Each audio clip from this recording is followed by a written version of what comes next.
अगर दुआ के खिलाफ तुमने अनाप शनाप बकना बंद नहीं किया तो खुदा की कसम मैं तुम्हें जान से मार दूंगा। अखबार की सुर्खियां चीख चीख कर बोलेंगी हैदर अख्तर अपनी बीवी को जान से मारने की धमकी देने के इल्जाम में गिरफ्तार हो गए। फैसला आपके हाथ में मेरे प्यारे शौहर। आप मुझसे रिश्ता तोड़ना चाहते हैं या फिर जेल जाना चाहते हैं? बंद कर तू अपना ये नाटक, बदचलन, बेगैरत, बदतमीज औरत। अरे तेरे रोने धोने से तू अच्छी नहीं बन जाएगी, समझी तू? तेरा तो मुंह तोड़ दूंगी मैं।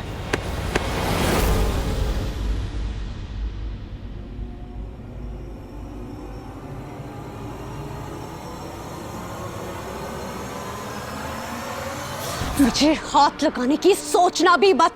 मेरा मुंह तो टूटने से रहा, तुम्हारे दांत तोड़ दूंगी और खुदा की कसम तुम अपना मुंह दिखाने लायक नहीं रहोगे, समझी? अरे तू वही काट रही है जो तूने बोया है गजल।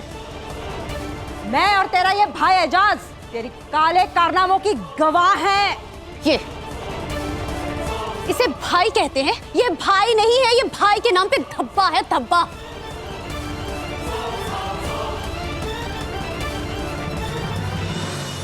ये ना दौलत के बदले अपनी बहन को बेच डाले। ये भाई नहीं, ये पैसों का कीड़ा है। इस जैसे लोग 200-200 रुपए में सरेआम बिकते हैं।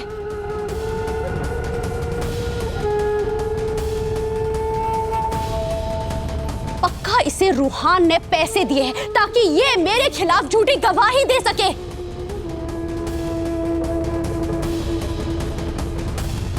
खुदा खैर करे। वाह, सुन रहा है तू? 200-200 रुपए में बिकने वाला कीड़ा बोल रही है तुझे। इसको भाड़े का टट्टू बना दिया तूने अपना। तू ही लेकर आई थी ना इसे इस घर में। चल ठीक है, मानते हैं कि ये भाड़े का टट्टू है, बिकाऊ है, बिक चुका है, मगर मेरे बारे में तेरा क्या ख्याल है रे बक्कार? ना ही मुझे दुआ ने खरीदा है और ना ही रूहा ने मुझे मजबूर किया है।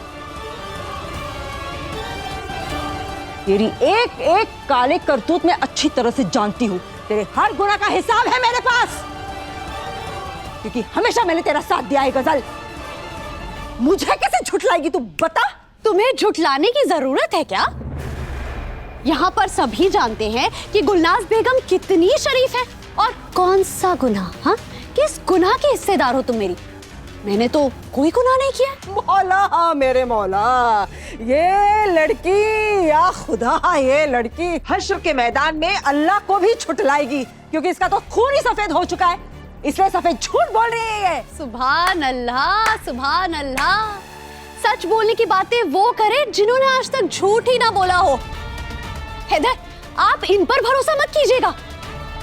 ये अपने बेटे की नहीं हो सकी, जिन्होंने अम्मी को बाजी बाजी कहकर उन्हीं की पीठ में छुरा भोंक दिया, वो है ये।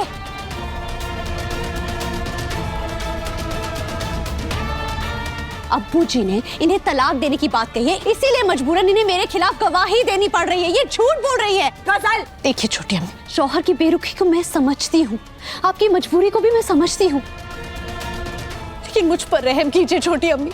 मेरा बसा बसाया घर मत तोड़िए, सच्चाई का साथ दीजिए छोटी अम्मी, वरना हश्र के मैदान में आप मुंह दिखाने लायक नहीं रहेंगी। खुदा खैर करे। जिसकी जिंदगी की कश्ती खुद डगमगा रही है, वो मुझे इतनी बड़ी बड़ी बातें बता रही है। हैदर, हैदर, आप एक तरफा बात सुन के कोई फैसला मत कीजिए। आपको इस रवि पर यकीन है? हाँ, आप तो बहुत अच्छे से जानते हैं ना कि ये दुआ का हिमायती है। अरे ये तो मेरे खिलाफ बोलेगा ही हैदर, क्योंकि सब जानते हैं कि ये दुआ का कितना बड़ा चमचा है। और इसे पता है कि दुआ हैदर डिजाइन्स की मालकिन बन चुकी है। हैदर, ये लालची अपने फायदे के लिए मेरे खिलाफ बोल रहा है। बस। रवि मेरे भाई से बढ़कर है, मैं उसे तुमसे बेहतर जानता हूँ। रवि आपके लिए आपके भाई से बढ़कर होगा, लेकिन मैं भी आपकी बीवी हूँ। और अगर आप मेरे लिए नहीं लड़ सकते हैं, कोई बात नहीं, मैं खुद के लिए लड़ूंगी। कहूंगी कि ये रवि झूठा है, दुआ के हाथ बिका हुआ है। ये सब के सब झूठा इल्जाम लगा रहे हैं हैदर, और ये सब के सब ये दुआ के साथी है, और सबसे बड़ी है ये दुआ की अम्मी।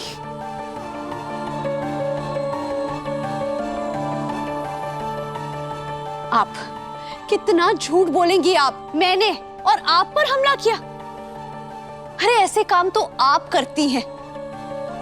अरे यहाँ पर सब गवाह, सब जानते हैं कि आपने मुझ पर कितनी बार हाथ उठाया है, लेकिन मैंने आपके साथ कभी मुंहजोरी नहीं की, आपको कुछ नहीं कहा। और आपने मुझ पर जानलेवा हमला किया। सब जानते हैं आपने मेरी गर्दन पर चाकू रखा। वो तो अम्मी आ गई, वरना मैं मर जाती। आप मेरी गर्दन काट के रख देती। ऐसी गुंडागर्दी के काम ना आपको ज़ैब देते हैं, मुझ जैसी शरीफ खानदान की बहुओं को नहीं। जुबान संभाल के बात करो गजल। तुम्हारी हिम्मत कैसे हुई मेरी अम्मी से इस लहजे में बात करने की? मैं अभी तुम्हें। रुक जाओ, खबरदार जो मेरे करीब भी आए तो तुम्हारी अम्मी, मैं किसी को नहीं छोड़ूंगी, समझ में आया? तुम कोई शरीफ फरीफ नहीं हो, यहाँ पर सबको पता है। तुमने जो कायनात के साथ किया उसके बाद तो तुम्हारा मुंह काला होना चाहिए था।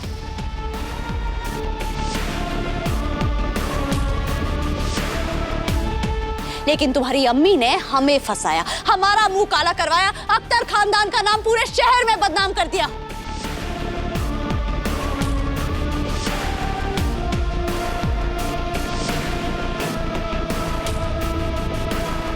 और फिर भी तुम सब नेक और मैं बदनाम। मैं बहुत अच्छे से जानती हूँ कि तुम और तुम्हारी अम्मी तुम्हारी इस छोड़ी हुई बेगैरत बहन का घर बचाने के लिए ये सब झूठ बोल रहे हो, मेरे खिलाफ साजिश कर रहे हो। अरे मक्कार तो तुम सब हो झूठे, तुम सब हो मेरे खिलाफ। गजल, झूठ तुम बोल रही हो, हफीज कोई झूठ नहीं बोल रहा है। तुम कहाँ पीछे रहोगी? तुम भी तो अपने आशिक की हिमायत करोगी ना, क्योंकि तुमने और तुम्हारे आशिक ने भी कोई कसर नहीं छोड़ी है मेरा घर बर्बाद करने में। घर तो तुम बर्बाद कर रही हो।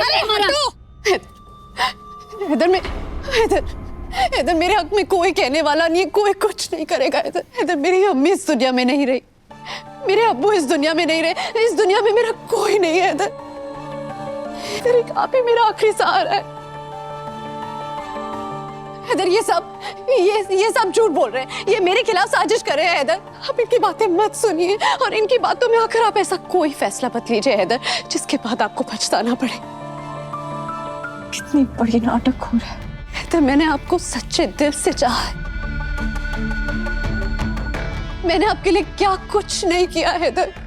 मैंने आपके लिए, इस खानदान के लिए सब किया हैदर। आपने एक अच्छे शौहर होने का फर्ज नहीं निभाया, लेकिन मैंने एक अच्छी बीवी होने का फर्ज बखूबी निभाया है। इधर आप तो ईमानदार आदमी हैं ना। इधर अपने दिल पर हाथ रख के बताइए कि मुझे मेरी मोहब्बत का, मेरी वफा का क्या सिला मिला? थप्पड़, गालियां, धमकियां? क्या इसी दिन के लिए मैंने आपसे मोहब्बत की थी? इधर आप मेरा आखिरी सहारा है। इधर मैं आपके सामने हाथ जोड़ती हूँ। इधर मुझे मत छोड़िए, मुझे मत छोड़िए। इधर मुझे तलाक मत दीजिए, मुझे मत छोड़िए।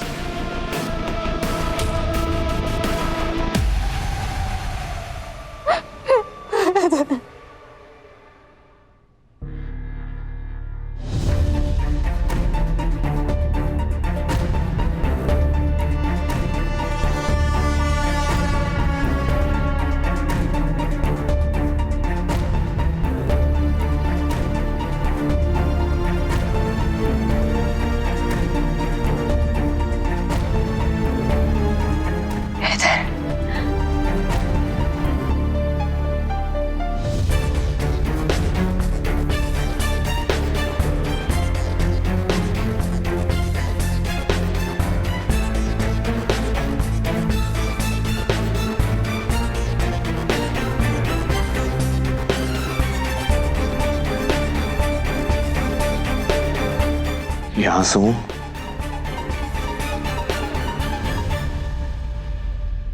एक फरेब है।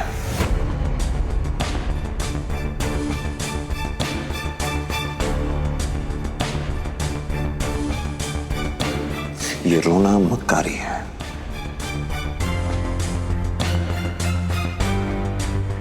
एक और झूठ है, एक और चाल है तुम्हारी कसम। एक वक्त था जब औरतों के आंसू देखकर मेरा दिल पिघल जाता था। उस वक्त का तुमने बखूबी फायदा उठाया, तुमने और तुम्हारे आंसुओं ने। तो मैं सच दूर हटो मुझसे।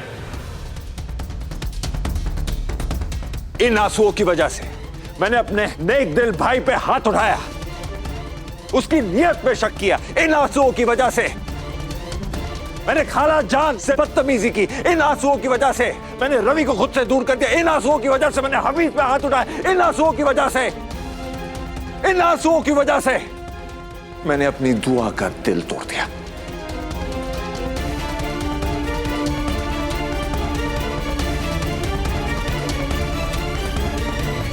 तुम जानना चाहती हो ना कि आज तक मैं तुम्हें तलाक क्यों नहीं दे पाया?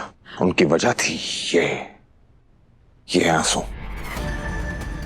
जिनका सहारा लेकर तुम बेबस, लाचारा, अकेलीपन का तुमने ये जो नाटक किया ना, अब बस।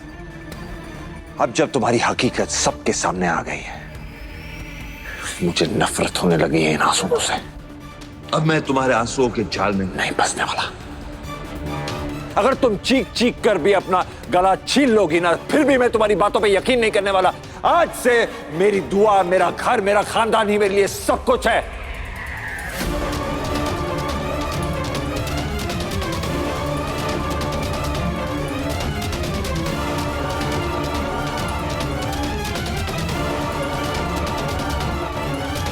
मैं तुम्हें अपनी गृहस्थी की बुनियादों को और खोखला करने नहीं दूंगा खजल। अख्तर खानदान को तुमसे बचाने के लिए बस एक ही रास्ता बाकी है खजल, कि मैं तुम्हें तलाक दे दूं।